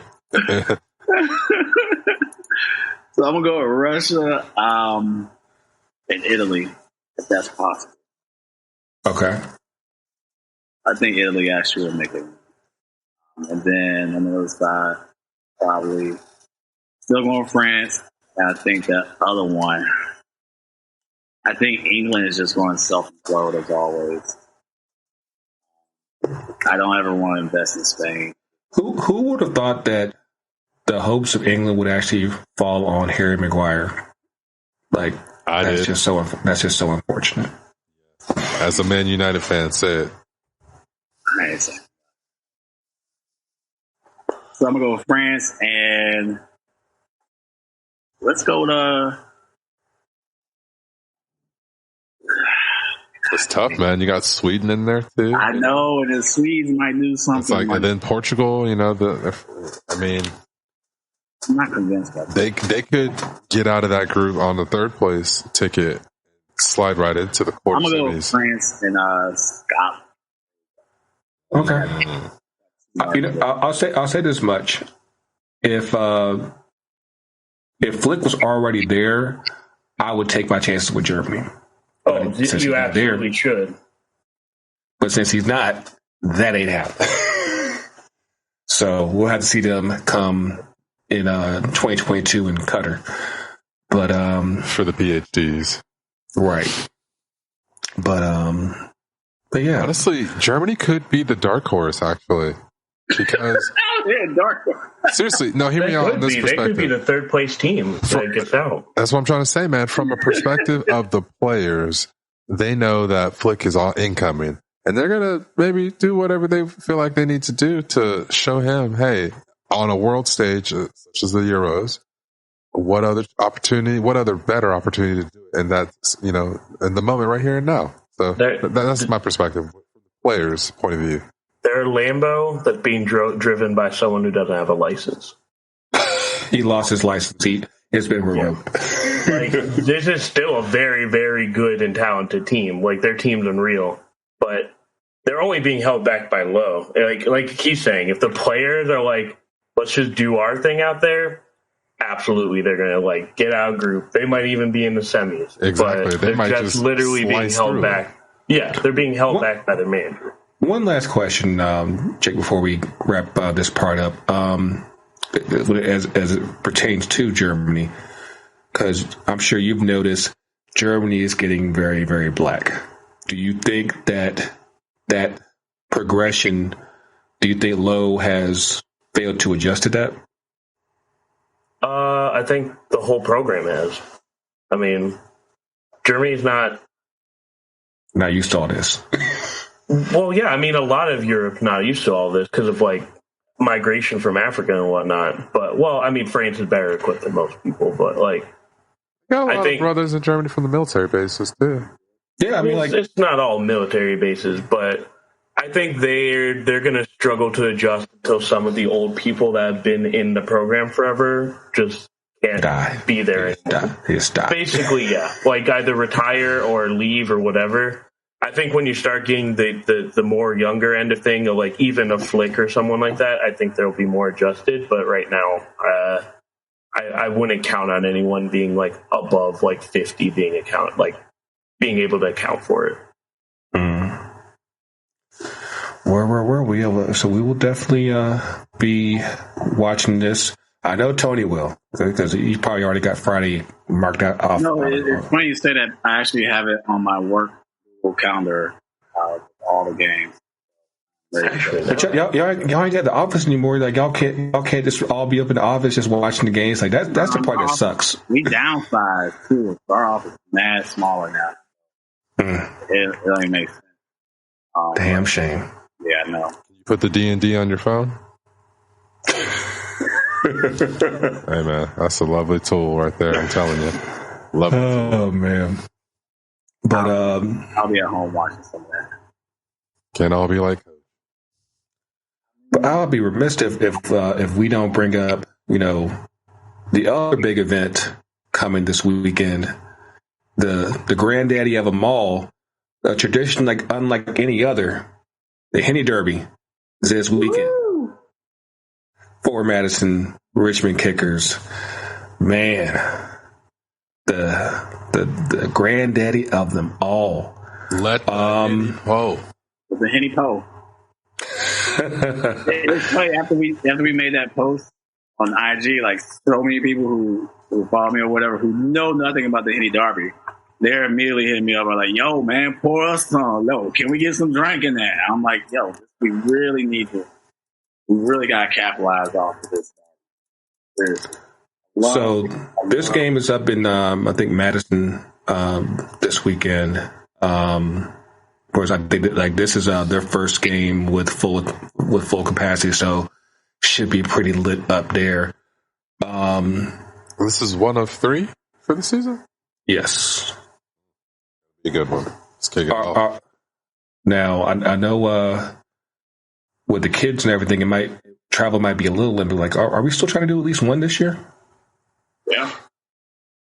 I mean, I would prefer to go up to Richmond than Madison. The Henny Derby is always on the FTC calendar for at least one appearance at men. I feel like I know I want to do Madison. I don't know if I'll be able to do, I guess, like the third leg, whatever the next game in Madison is. But I do want to get up there this year. So I know Jake, he already made the trip. Like, how far is that for you? Like a 2-hour drive. That ain't shit, man. Yeah, I'll be going this Saturday. Cool. Are you enjoying the Soldier Field experience for your Deer Fire? I haven't even been to a fire game yet. Damn. That's how I'm treating Atlanta United. That's a whole nother topic. Yep. But yeah, we are definitely looking forward to that as well as the Euros, and so we'll talk about that in some detail next week. Of course, a quick store plug as we talked about last week. With Pride Month, we have a special FTC nameset that we are doing that you can get at FTCUTD.myshopify.com. Proceeds from that will benefit the National Black Justice Coalition, who their organization, their goal is to end racism, homophobia, and LGBTQ plus SGL bias and stigma. If you have not already been on their site, it's mbjc.org. You can donate them directly if your jersey's already personalized. But yeah, get you some drip from the fam here. And whatnot.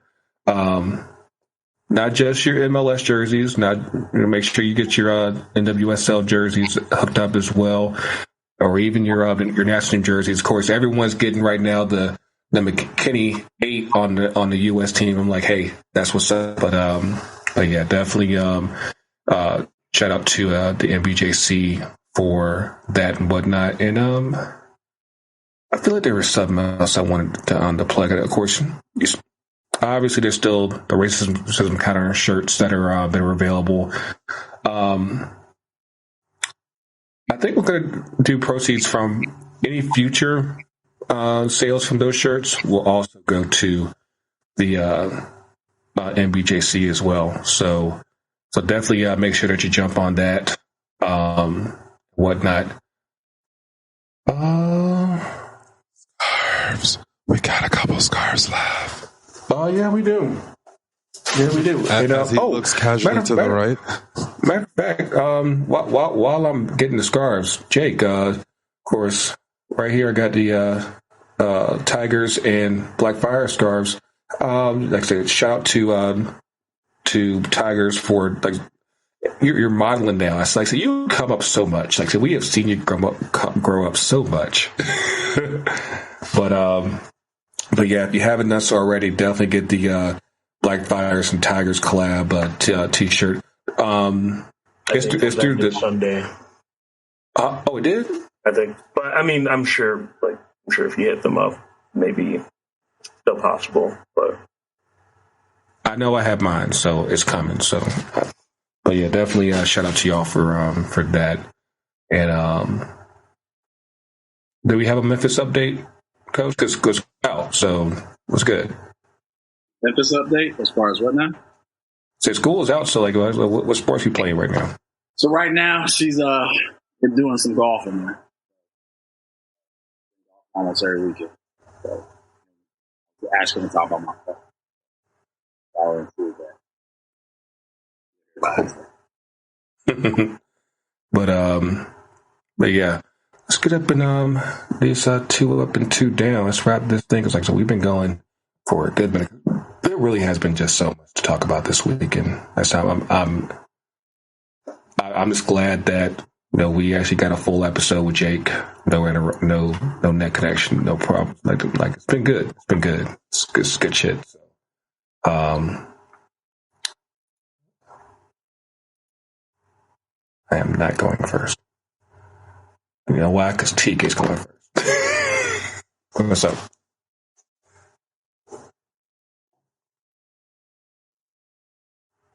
Sage your mic on? It's the customary 10-second wait before for 2 up, 2 down because you selected me and because you didn't want to go. That's what happened. So everyone has the whole storyline. So first down is me drowning in life the last feels like a month. I don't even know how long. Yeah, life is just kicking my ass. Frank. I get home and I feel like I don't have enough time to do all the things I have to do. I get to work and I feel like I don't have enough time to do all the things I have to do. I don't feel like I have enough time to do the things I want to do in between those things. It's intense. It's life. With a child on top of all that, being married, navigate COVID, all the whole bag, what the entire world is likely experiencing. But I wrap all that up with I'm incredibly blessed and fortunate. So I'm going to try to keep it moving and pressing through the fog, the storm, whatever analogy you want to use there. In regards to an up, Katie will be getting her COVID shot on Friday. So we'll be through the woods with that stuff. That'll be cool. Start doing a little bit more socialization with family. And then second up is going to be Eliza's birthday coming up this month on the 25th. So it's been a very fast year, flown by. Just use this last weeks to just cherish the moments I had with my daughter, as Coach so often does on the show from his perspective. Memphis is a little bit older, a lot older actually. Yeah, it's a thing, raising a child, being a parent, being a father, and yeah. So I'm 2 up, 1 down this week. I feel like you got something to say, Tony. So it's good. I actually did. I knew that caught me. I feel like I was in the back of the class, and he was like, I hope the teacher don't call me. I hope it's... It's so funny. I was going to say, you look like the guy chilling in the backseat of the car, just like, don't talk to me, don't talk to me. Now I got to roll the window down. This is how I used to be up in college. I was like, please don't call on me. Please don't call on me. Damn, call on me. What page are we on? What page are we on? The answer to C. If y'all been listening to the show, let's start talking 2000 all the time. Usually I try to keep it positive, but I do got a negative to report on. And it's not anything personal to me, but just in the world of soccer. And I don't want to butcher the kid's name, but there's a young brother in Italy, I name it, I think, Sadiq Bisson, who took his own life due to ongoing battles he had with racism and prejudice that was going on within the soccer world and culture there. And, the show, a lot of what we try to do is to highlight that and highlight the issues that is going on within the soccer world and community. And we have sometimes our jokes and everything about it, and we have our shirt and everything. But at the end of the day, like, these battles that involve race a lot of times do get to a point of where life is so fragile and taken away. And so I hate to see a young brother like that who was only 20 years old, I believe 20, 21 years old, to get to that point. And for the BS that just the fact that Mark McKenzie making that mistake in the game and not playing a great game. And now he's under social media abuse. You don't know what people's icebergs that they're dealing with, the mountains that they're dealing with. So now that social media plays a huge part of how the racism and heckling and we were talking about just fans coming in, on the courts and fields and things being thrown, but at the end of the day, these athletes are human beings. We put them on pedestals so many times, and they're supposed to be heroes, and they're supposed to be performing professionals and everything like that. But at the end of the day, these are human beings that actually have feelings and who actually have families. So I hate to see a young brother take his own life due to the ongoing racism that he was dealing with, and just he was struggling with how to handle it. So when I saw that story, it broke my heart. So again, with our podcast, we're going to continue to highlight these type of stories and these things that are going on so people know what's going on, and not to trivialize it or anything like that, but also to make people step up and take action when this stuff is going on and call friends out, call family out. So that's one of my downs. And I guess it's kind of a down.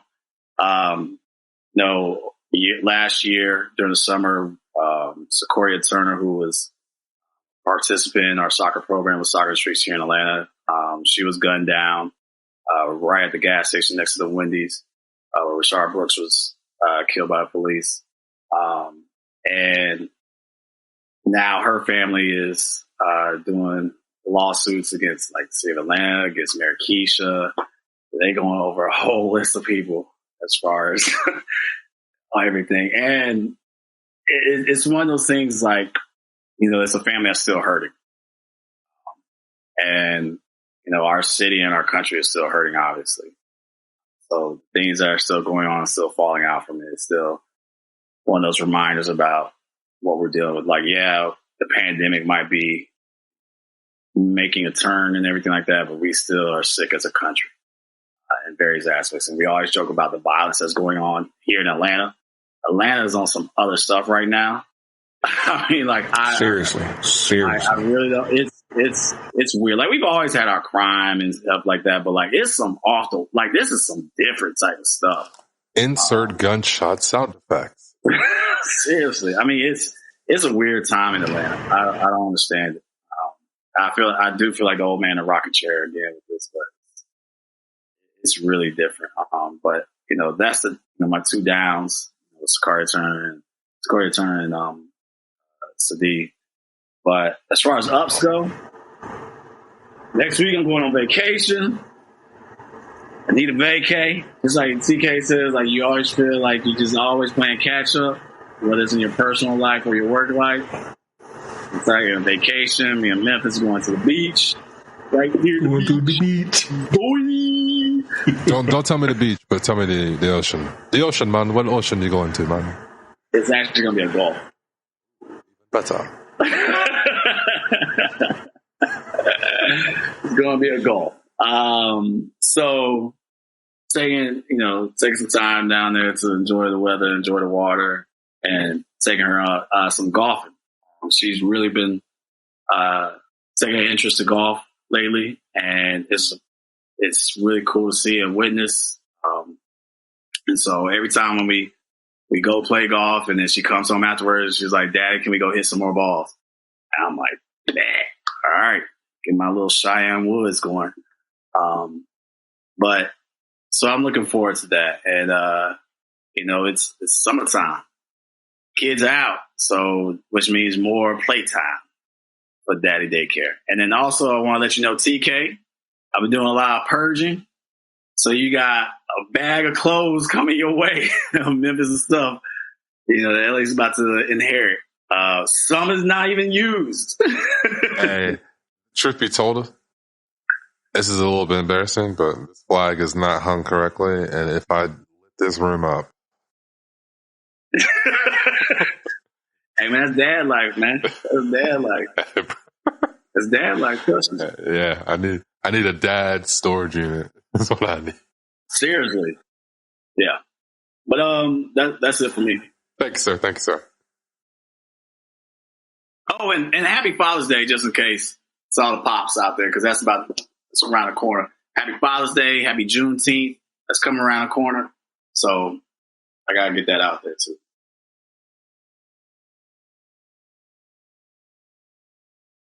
Did I go frozen?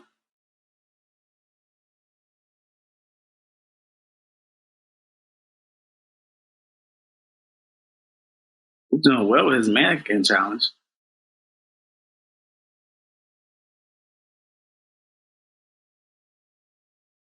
I can't hear you, Jake. I'm muted. I do that all the time on my show. It's very embarrassing. I'm not even going to do downs. So my two ups, one is, I think just, it's unfortunate that the rest of the world has not followed.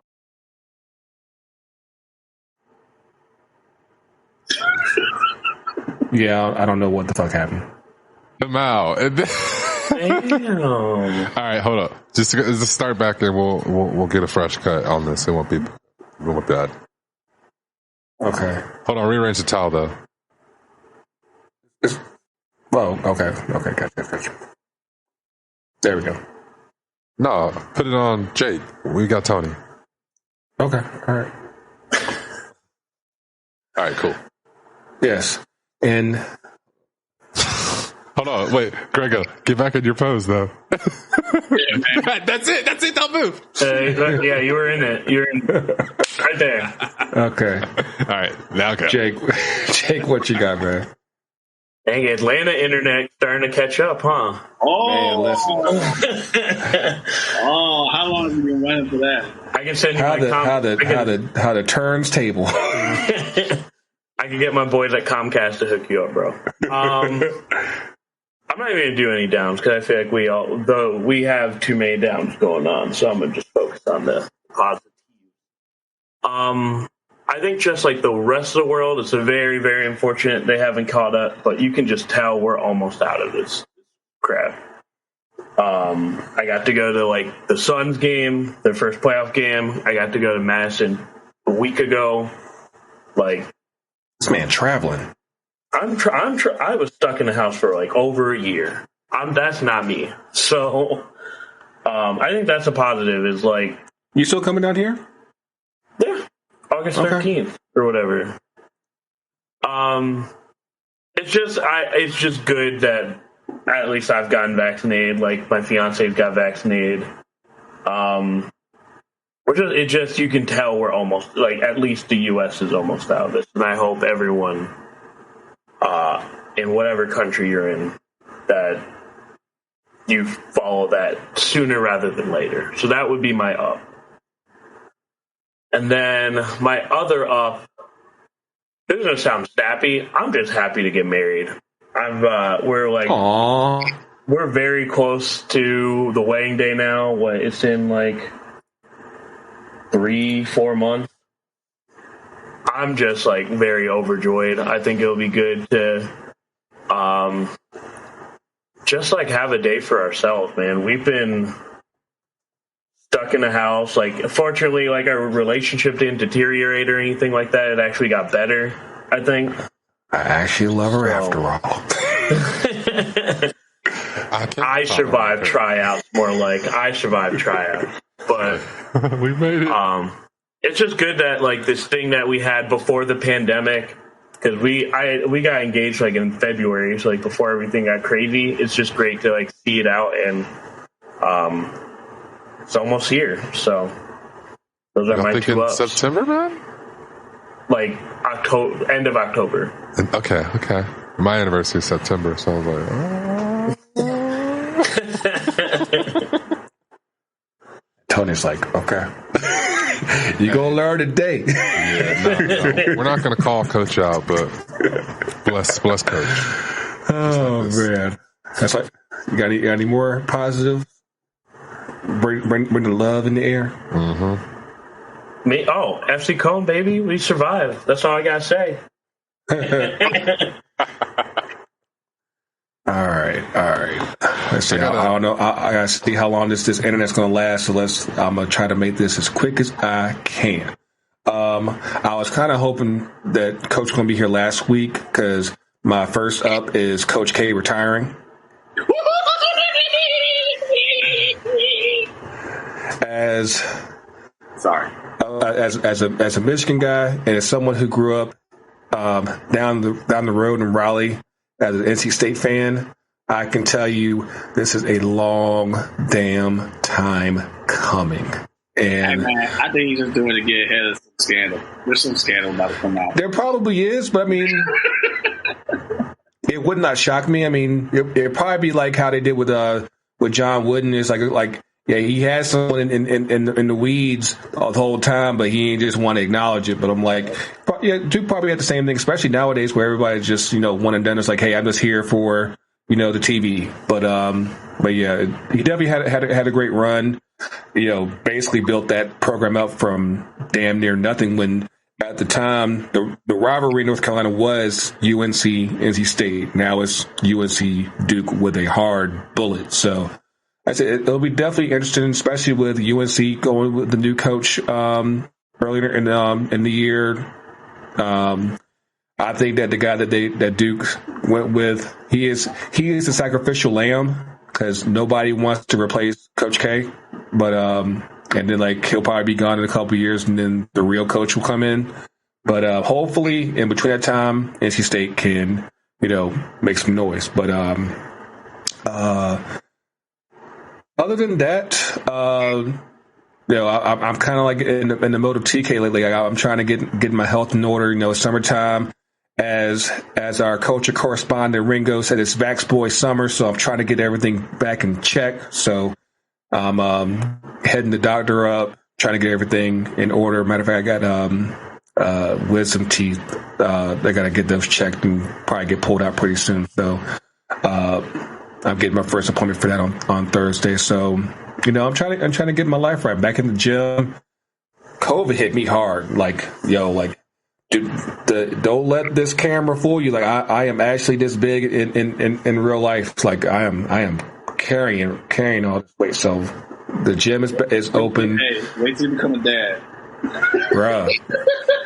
That's what I'm trying to lose the weight now, so that way when the baby comes, when I said I can gain it and I still look okay. So hey, don't turn sideways on me, man. Not really. I got 1080p on tonight, so it's doing me a favor. My ex used to call me like the fattest skinny guy she knows. So I'm like, now I'm like, I can't even claim I'm skinny now. So I'm like, it's kind of hilarious. But trying to get everything in order so I can try to live and everything. So and then last but not least, we started with the show with this. We're going to end the show with this Suns. So yes, going to the finals. Just like go ahead, put that energy out in the air. If the Suns go to the final, just block me on everything, man. I'm gonna be active fool. Like I said, we win, we're gonna get it done. So, like I said, that's how we're gonna end the show off. But again, thanks to Jake for coming on. Where can they find Blackfires? Where can they find 50 Plus? Let them know where to hit you up at. Blackfires. I always forget our Twitter because we had to change it. But we're always on Twitter. It's like me and my who's not here, Phil. Not everybody has the internet just yet. I mean, like I said, we got love for you, Phil. We got love. Shout out to Phil, man. Phil's the best. But yeah, we have a Juneteenth tailgate going on for Red Stars on Juneteenth. Yes, I heard about cool. that. And then 50 Plus Derna. It is 50 Plus DONER. Shows on tomorrow at 6 Central. Yes. Yeah, so definitely check that out. They are heavy on Twitch, so definitely check Jake out on there. I'd say like he really goes in, so it's really good insight and everything. Because we don't get enough of that here stateside as far as the Bundesliga because it's a damn good league. It is a damn good league, and no matter what, top 5 league. It's a top 5. Easy top 5. Without being triggered here, top 5. Like honestly, like it's probably one of the just the overall game experience between the on-field play and also just the fan experiences that you see. Like you can't beat it. You really can't. Like especially in Europe when everybody else is kind of more buttoned down. Like they get it in. So yeah, if you haven't done so already. Get you a good Bundesliga game next season. Of course, they're on ESPN Plus, and it's good shit. It really is. So, but what? Are you guys Fires _? Yeah, Fires _ Black. Yeah, there we go. I don't know if you plugged it. I'm gonna slide this in real fast. I know I said I only had one down, but Apple, WWDC, iPad OS 15. I returned my iPad Mini. I bought an iPad. I'm sorry, I bought an iPad Pro. I took it back. Apple, do better. It happens like that sometimes, man. Not every Apple is a hit. Damn. $1,700. Bro. Can I get on the payroll? Can you invest in? Right. What ad revenue do you guys got on here? Damn. Hey. I actually have to turn the ad revenues because this guy never turns them on. Let me get a 20 or something. Damn. But Dogecoin was my windfall. If you want me, my honest transparency. But yeah, as always, you can catch us on the FTC UTD. I got the points right. On Facebook, Twitter, Instagram, and of course, catch us on your favorite podcast apps. Catch us on the FTCUTD YouTube channel, and catch us in the streets. Like I said, we still got a couple of weeks off before the next MLS game, but we might be out and about watching Euros. I don't know. I'm having fun lately at Brew House again, so we'll see how that goes. Hey, we should do some barbecue, man. Do some barbecue before you get your wisdom teeth pulled out, because that's going to be a no-go after.